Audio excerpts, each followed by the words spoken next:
Hello students, a very good morning. As we know, we are discussing fuel and combustion. So, to begin with, we know that fuels are necessary for burning purposes. Combustion concerns with the mechanism of burning. Now, energy can be generated by burning fuels. So, we have discussed that a fuel is defined as a combustible substance containing carbon as a major constituent, and this fuel is capable of releasing large amount of heat energy that can be used for running the industries or for domestic purpose. Now, we have studied that fuels are classified into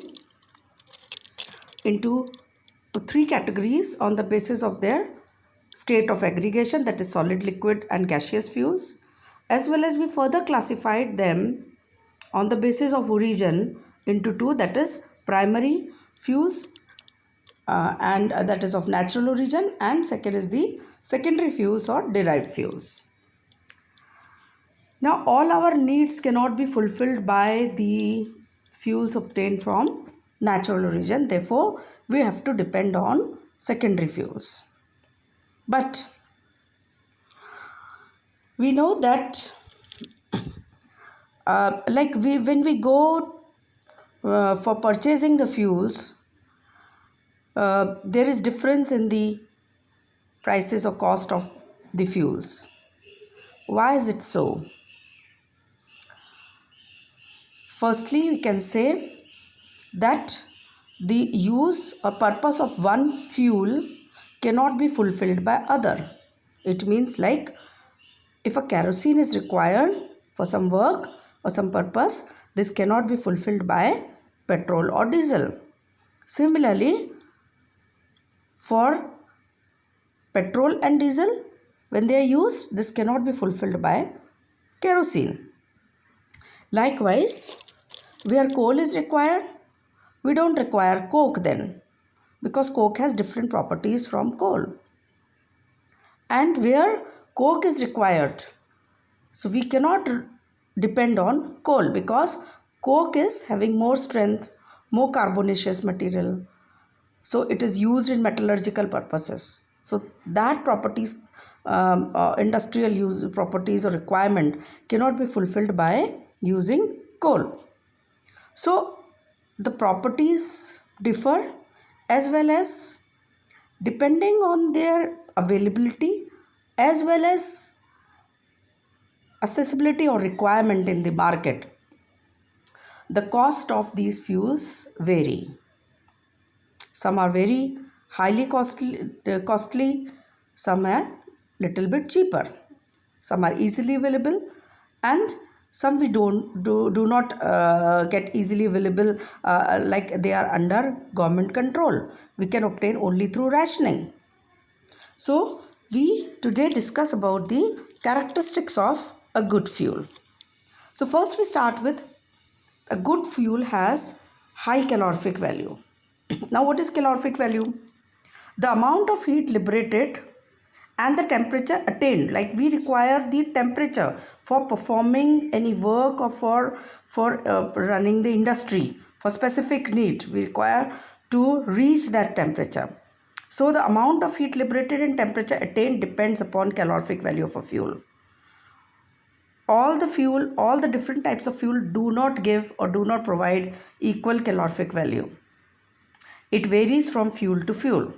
Therefore, because every industry wants to require a fuel which produces a larger amount of heat, but its consumption should be less. So we say that the primary requirement is a good fuel should have high calorific value.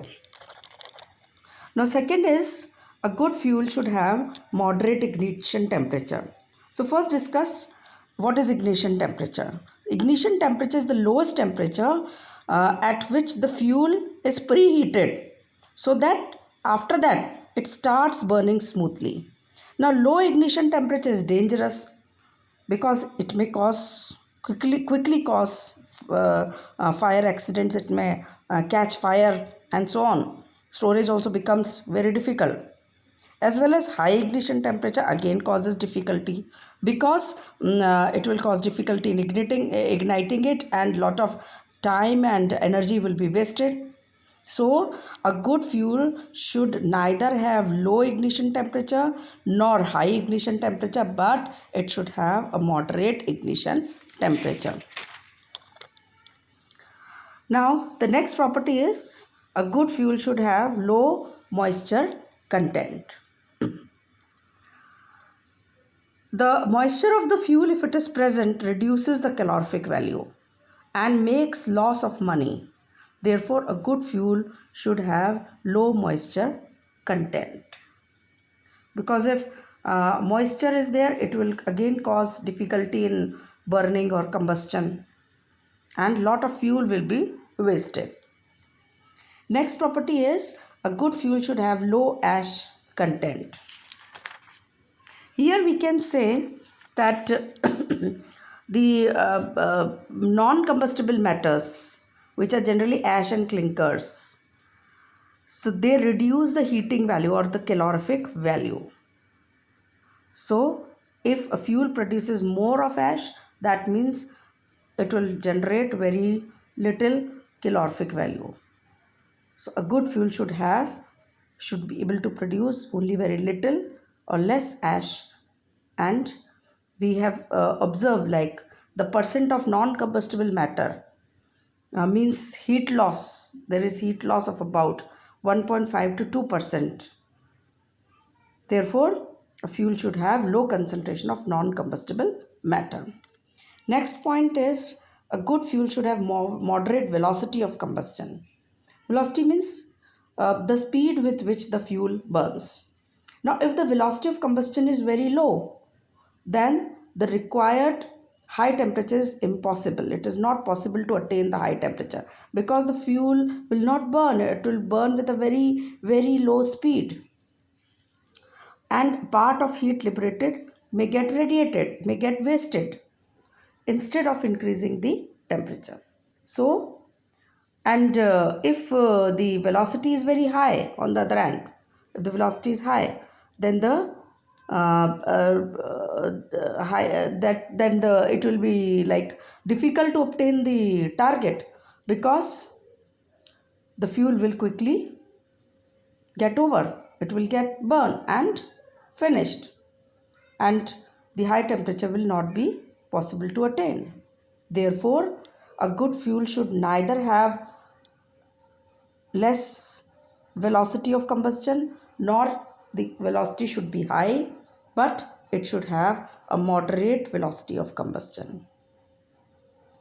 The next point is a good fuel should not produce harmful products. Now, when we burn a fuel, when it undergoes combustion, as I've said, it contains carbon, the elements carbon, hydrogen, and some amount of nitrogen and sulfur are also there.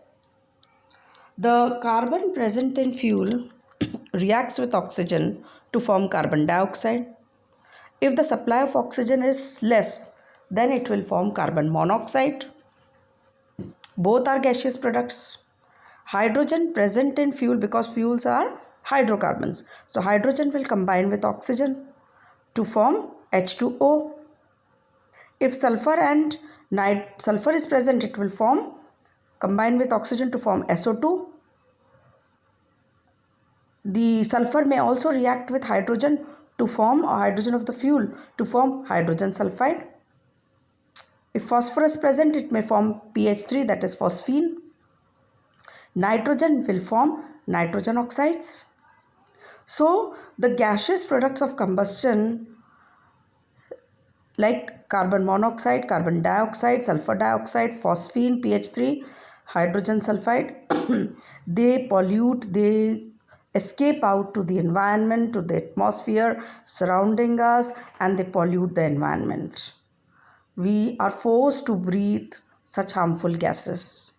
So, a good fuel should not produce harmful gaseous products. Next is a good fuel should have low cost. That means like it should be easily available as well as cheap, so that whenever we require for whatever purpose we can buy it and make use of it. Next is again important, that is a good fuel should have easy storage and transportation. It means like fuel must be easy to handle, we can say, easy to store, and whenever we require to transport it from one place to another, we can transport it at a lower cost. Next is a good fuel should be easily controllable. We know that we are using fuel to acquire certain temperature for burning process for bringing about combustion. So it should not be like that whenever we have burned a fuel, and after burning is easy, and after that if at certain stage we want to control it, then it becomes impossible. So it should not be like that. It means combustion should be easy to start as well as easy to stop whenever required. It means a good fuel should be easily controllable. We can also say that a good fuel should have, and this is particularly in case of solid fuels, because about the sizes we cannot discuss in the liquid and gaseous fuels. They do not have the problem of size. But when we talk about the solid fuels, the question or problem faced is about the size of the solid fuel. So therefore the solid fuels should be have uniform size. They should not be like in a bigger lumps.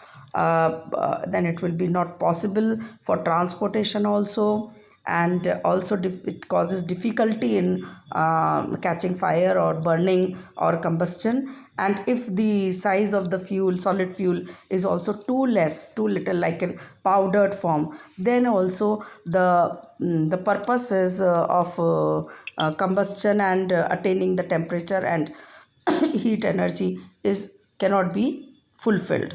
Therefore the solid fuels, the size should be uniform so that the combustion is regular. The important thing is combustion required is regular as well as intense. So we say that a good fuel should have certain framework of characteristics.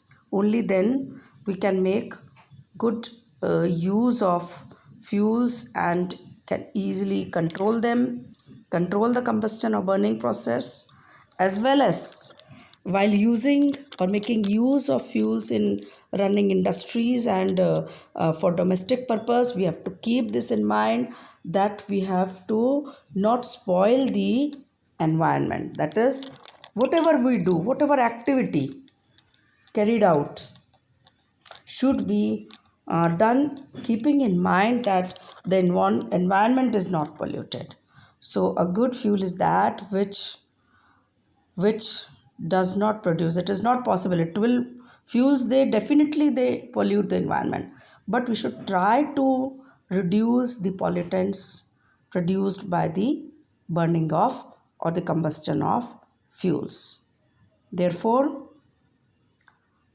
and depending on the properties, the again, if a good fuel is good, having good properties, high calorific value, low moisture content, moderate ignition temperature, then the cost certainly increases, its demand in the market also increases, and it has been observed that the good quality fuel is under the government control, and it is provided, or it is available for running only specific industries. So we have to take care of our mother earth and save our other mother earth by getting it hollow and taking more and more fuels. So the apart from making the use of fuels and looking to the characteristics,